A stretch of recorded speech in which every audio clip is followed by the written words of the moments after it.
Hi, ഇന്ന് നമുക്ക് കണവ റോസ്റ്റ് എങ്ങനെയാണെന്ന് നോക്കിയാലോ. ഈ കാണുന്ന കണവയുടെ മുട്ടയാണ് കേട്ടോ. അപ്പോൾ നമുക്ക് കണവ നന്നായിട്ട് വൃത്തിയാക്കി കഷ്ണങ്ങളാക്കി ഒരു കുക്കറിലോട്ട് ഇടാം. അപ്പോൾ വേകാനുള്ള എളുപ്പത്തിന് വേണ്ടി കുക്കറിൽ ഇടുന്നതേ ഉള്ളൂ.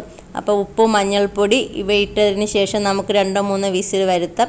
അത് വിസിൽ വരുമ്പോഴത്തേക്കും നമുക്കൊരു ചട്ടി അടുപ്പത്ത് വെച്ച് അതിലേക്ക് എണ്ണ ചൂടായി വരുമ്പോൾ കടുക്, കറിവേപ്പില, പിന്നെ അരിഞ്ഞു വെച്ചിരിക്കുന്ന സവാള, ഇഞ്ചി, പച്ചമുളക് ഇവയെല്ലാം കൂടി ഒന്ന് നന്നായിട്ട് വഴണ്ട് വരുമ്പോഴത്തേക്കും നമുക്ക് അതിലേക്ക് പൊടികളായ മുളക് പൊടി, മഞ്ഞൾപ്പൊടി, മല്ലിപ്പൊടി, ഗരം മസാലപ്പൊടി, കുരുമുളക് പൊടി ഇവയെല്ലാം ഇട്ട് നന്നായിട്ട് വഴറ്റി അതിൻ്റെ പച്ചമണം മാറി വരുമ്പോഴത്തേക്കും നമുക്ക് അതിലേക്ക് അരിഞ്ഞു വെച്ചിരിക്കുന്ന തക്കാളി ചേർക്കാം. തക്കാളി ചേർത്ത് തക്കാളി ഒന്ന് നന്നായിട്ട് വഴണ്ട് വരുമ്പോഴത്തേക്കും നമ്മൾ വേവിച്ച് വെച്ചിരിക്കുന്ന കണവ എടുത്ത് അതിനകത്തോട്ട് ഇടാം നമുക്ക്. എന്നിട്ട് വേവിച്ച വെള്ളം ഉണ്ടല്ലോ, നമ്മൾ വെള്ളം ഒട്ടും ചേർക്കാതെ വേവിക്കാൻ വെച്ചത്, എന്നാലും കണവിൽ നിന്ന് വെള്ളം ഇറങ്ങും.